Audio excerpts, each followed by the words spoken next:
വിനായകനെ cyber police ചോദ്യം ചെയ്തു. സമൂഹ മാധ്യമങ്ങളിലെ അധിക്ഷേപത്തിലെ പരാതിയിലാണ് ചോദ്യം ചെയ്യൽ. കഴിഞ്ഞ ദിവസമാണ് ഗായകൻ യേശുദാസ് അടൂർ ഉൾപ്പെടെയുള്ള ആളുകളെ, വളരെ പ്രമുഖരെ വിനായകൻ സമൂഹ മാധ്യമങ്ങളെ അധിക്ഷേപിച്ചു. ഇതോടൊപ്പം news 8 deputy news editor Aparna കുറുപ്പിനെയും ന്യൂസ് 8 അടക്കം സമൂഹ മാധ്യമങ്ങളുടെ അങ്ങേയറ്റം അസഭ്യ വർഷം നടത്തിയിരുന്നു വിനായകൻ. ഇതിൻ്റെ അടിസ്ഥാനത്തിലാണ് ഇപ്പോൾ ചോദ്യം ചെയ്യുന്നത്. നവമി ദിനേശ് ചേരുന്നുണ്ട് വിവരങ്ങളുമായി. നവമി, വിനായകൻ അടിക്കടി പല പ്രമുഖരെയും സമൂഹ മാധ്യമങ്ങളുടെ അധിക്ഷേപിച്ചിരുന്നു. മഹാത്മാഗാന്ധി, നെഹ്റു, VS ഉമ്മൻചാണ്ടി ഉൾപ്പെടെ. അതിനുശേഷമാണ് നമ്മൾ കണ്ടത് യേശുദാസിനെ ഉൾപ്പെടെയുള്ളവരെ അങ്ങേറ്റം വൃത്തികേട് പറയുന്ന രീതിയിൽ, കേട്ടാൽ അറപ്പുളവാക്കുന്ന വാക്കുകൾ ഉപയോഗിച്ചുകൊണ്ടായിരുന്നു വിനായകൻ്റെ പരാമർശം. അതിനുശേഷമാണ് ആ വാർത്ത റിപ്പോർട്ട് ചെയ്തതിൻ്റെ പേരിൽ അപർണ കുറുപ്പിനെയും ആക്ഷേപിക്കുന്നു. ഇപ്പോൾ വിനായകനെ സൈബർ പോലീസ് ചോദ്യം ചെയ്തിട്ടുണ്ട്. ഏത് കേസുമായി ബന്ധപ്പെട്ടായിരുന്നു ചോദ്യം ചെയ്യാൻ?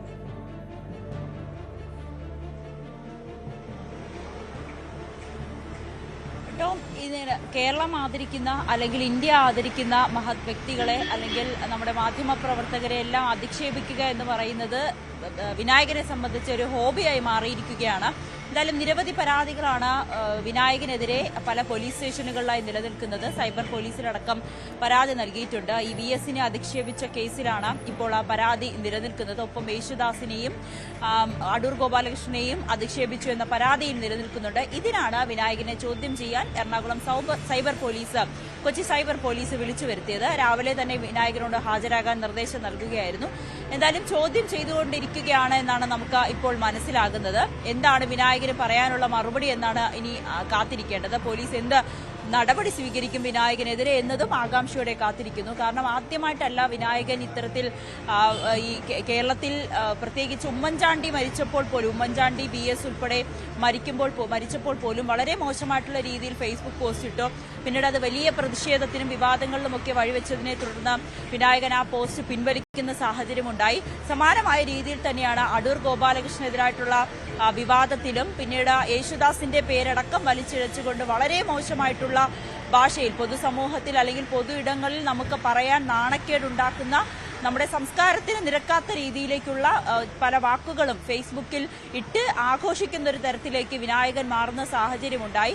ഇത് പ്രതിഷേധത്തിന് വഴി തെളിയിച്ചപ്പോൾ ആ പോസ്റ്റ് പിൻവലിച്ച് പിന്നീട് കുറച്ചുകൂടി സഭ്യമായ ഭാഷയിൽ ഇവരെയൊക്കെ മോശം പറയുന്ന രീതിയിലേക്ക് വിനായകൻ പോകുന്നുണ്ടായിരുന്നു.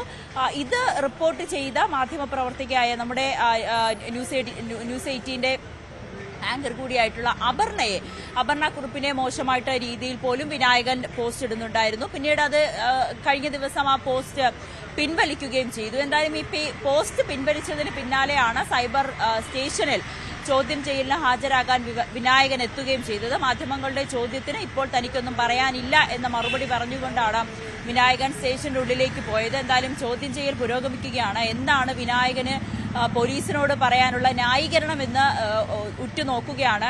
എന്തർത്ഥത്തിലാണ് അല്ലെങ്കിൽ എന്ത് മാനസികാവസ്ഥയിലാണ് വിനായകൻ ഇവരെയൊക്കെ തെറി വിളിക്കുന്നത്, എന്ത് ലൈസൻസാണ് വിനായകന് കൊടുത്തിരിക്കുന്നത് എന്ന നിരവധി ചോദ്യങ്ങളും ബാക്കിയാകുന്നുണ്ട്. വലിയ പ്രതിഷേധം തന്നെയാണ്. വിനായകൻ സാധാരണ എന്ത് ചെയ്താലും ന്യായീകരിക്കാൻ എത്തുന്ന ഒരു വിഭാഗം ആളുകളുണ്ട്. അവർ പോലും വിനായകനെ തള്ളിപ്പറയുന്ന സാഹചര്യം തന്നെയായിരുന്നു ഈ കഴിഞ്ഞ ദിവസങ്ങളിലൊക്കെ നമ്മൾ കണ്ടത്.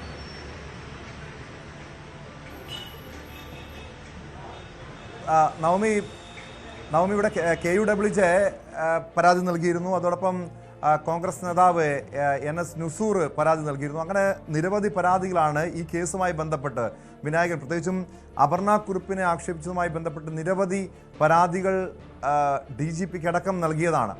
ഇതിൻ്റെ അടിസ്ഥാനത്തിലാണ് ഇപ്പോൾ സൈബർ പോലീസിൻ്റെ ഭാഗത്ത് നടപടി ഉണ്ടായിരിക്കുന്നത്. പക്ഷെ നമുക്കറിയാം, ഈ കഴിഞ്ഞ ദിവസങ്ങളിൽ വിനായകൻ്റെ പല പരാമർശങ്ങളും, വിവാദ പരാമർശങ്ങളും അധിക്ഷേപങ്ങളും പരിശോധിച്ചാൽ, അന്ന് ഉമ്മൻചാണ്ടിക്കെതിരെ ഇയാൾ അങ്ങേറ്റം, ഉമ്മൻചാണ്ടിയുടെ മരണശേഷം അങ്ങേറ്റം അധിക്ഷേപിക്കുന്ന രീതിയിൽ പരാമർശം നടത്തി. VSന്റെ മരണശേഷവും സമാനമായ രീതിയിൽ അധിക്ഷേപിക്കുന്നു. പക്ഷെ അന്നൊന്നും വിനായകനെ തൊടാൻ പോലും പോലീസ് തയ്യാറായില്ല. ഒരു നടപടിയും വിനായകൻ സ്വീകരിച്ചില്ല. ഇപ്പോൾ ഏറ്റവും ഒടുവിൽ ഇത്തരമൊരു നടപടി ഉണ്ടായിരിക്കുന്നത് വലിയ രീതിയിലുള്ള സമ്മർദ്ദങ്ങളൊക്കെ സ്വാഭാവികമായും പോലീസിന് മേൽ ഉണ്ടാകാം. കാരണം വിനായകൻ ഒരു ഇടത് അനുഭാവിയാണ്. പ്രത്യേകിച്ചും CPMന്റെ സൈബർ സഖാക്കളൊക്കെ ഈ രീതിയിൽ വിനായകനെ ന്യായീകരിച്ചുകൊണ്ട് രംഗത്തെത്തുന്ന പല സംഭവങ്ങളും നമുക്കറിയാം. പക്ഷെ ഇവിടെ വിനായകൻ ഒറ്റപ്പെടുന്നൊരു സാഹചര്യമാണ് ഉണ്ടായത്. കാരണം അദ്ദേഹത്തിൻ്റെ ഭാഷ, അദ്ദേഹത്തിൻ്റെ കെട്ടറപ്പുളവാക്കുന്ന വാക്കുകൾ, അതുകൊണ്ട് തന്നെ ആകാം ഒരുപക്ഷെ ഈ സൈബർ എടുത്ത് വിനായകൻ ഒറ്റപ്പെടാനുള്ള സാഹചര്യം ഉണ്ടായതല്ലേ?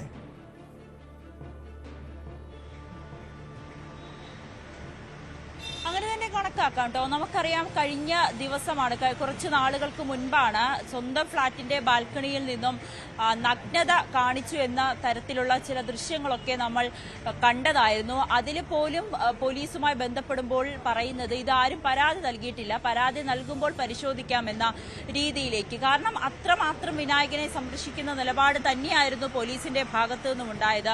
പിന്നീട് മാധ്യമപ്രവർത്തകയെ പോലും അധിക്ഷേപിക്കുന്ന ഒരു പരാമർശം, അത് അപർണയുടെ അല്ല, മറ്റൊരു പത്രസമ്മേളനത്തിൽ വെച്ച് വിനായകൻ ഒരു മാധ്യമപ്രവർത്തകയോട് മോശമായി സംസാരിച്ചതിലുമൊക്കെ കേസുണ്ടായിരുന്നു. അതിലൊന്നും പോലീസിന്റെ നടപടിയൊന്നും തന്നെ നമ്മൾ കണ്ടില്ല. പിന്നീട് വിനായകൻ തന്നെ മാപ്പ് പറഞ്ഞുകൊണ്ട് ഫേസ്ബുക്കിൽ ഒരു പോസ്റ്റ് ഇട്ട് അതിനെ അങ്ങ് ഒതുക്കി തീർക്കുകയും ചെയ്തു. ആദ്യമായിട്ടല്ല വിനായകനെതിരെ ഇത്തരത്തിലുള്ള ആരോപണങ്ങൾ ഉണ്ടാകുന്നത്. തുടരെയുള്ള ആരോപണങ്ങൾ, തുടരെയുള്ള കേസുകൾ. എങ്കിൽ പോലും പോലീസ് ഒരു നടപടിയും സ്വീകരിക്കുന്നില്ല എന്ന് നിസ്സംശയം പറയാൻ കഴിയും. ടോം നേരത്തെ സൂചിപ്പിച്ചതുപോലെ തന്നെ ഇടത് അനുഭാവികൾ വിനായകനെ സംരക്ഷിക്കുന്ന ഒരു നിലപാട്, അല്ലെങ്കിൽ വിനായകൻ എന്ത് ചെയ്താലും അത് വിനായകനെ നമ്മൾ അധിക്ഷേപിക്കുന്നു, അല്ലെങ്കിൽ ജാതീയമായി അധിക്ഷേപിക്കുന്നു എന്നൊക്കെ പറഞ്ഞ് ന്യായീകരിക്കുന്ന രീതിയിലേക്കാണ് പലപ്പോഴും ആ ഒരു ചർച്ചകളൊക്കെ കടന്നും അവസാനിക്കുന്നത്. പക്ഷേ ഇവിടെ പതിവ് വിപരീതമായി സൈബർ പോലീസ് എന്തായാലും വിനായകനെ ചോദ്യം ചെയ്യാൻ വിളിപ്പിച്ചിട്ടുണ്ട്. ഇനി എന്ത് നടപടി സ്വീകരിക്കുമെന്ന് നമുക്കിപ്പോഴും വ്യക്തമായിട്ടില്ല. ഇനി കണ്ണിൽ പൊടിയിടാൻ വേണ്ടിയിട്ടാണോ ഇങ്ങനെ ഒരു സൈബർ പോലീസിന്റെ നടപടി, അതോ സമ്മർദ്ദത്തെ തുടർന്നാണോ എന്ന് കാത്തിരുന്ന് അറിയേണ്ടിയിരിക്കുന്നു. വിനായകനെ ഈ VS-നെ ഉൾപ്പെടെ മോശമായി പോസ്റ്റ് ഇട്ടു. VS-നെതിരെ, ഉമ്മൻചാണ്ടിക്കെതിരെ, ഒപ്പം അടൂർ ഗോപാലകൃഷ്ണൻ, KJ യേശുദാസിനെതിരെ ഒക്കെ വളരെ മോശമായിട്ടുള്ള രീതിയിലാണ് വിനായകൻ പോസ്റ്റ് ഇട്ടത്. പിന്നീട് അത് പിൻവലിക്കുന്ന സാഹചര്യമുണ്ടായി. ഏറ്റവും ഒടുവിൽ അപർണ കുറുപ്പിനെയും മോശമായി പറഞ്ഞുകൊണ്ടുള്ള ഒരു ഫേസ്ബുക്ക് പോസ്റ്റ്, അത് KUWJ പരാതി നൽകിയതിനെ തുടർന്ന്, DGPക്ക് പരാതി നൽകിയതിനെ തുടർന്ന് വലിയ വിവാദമാകുന്ന ഒരു സാഹചര്യം. ഇപ്പോൾ സാമൂഹ്യ പ്രവർത്തക P. ഗീത ചേരുന്നുണ്ട്.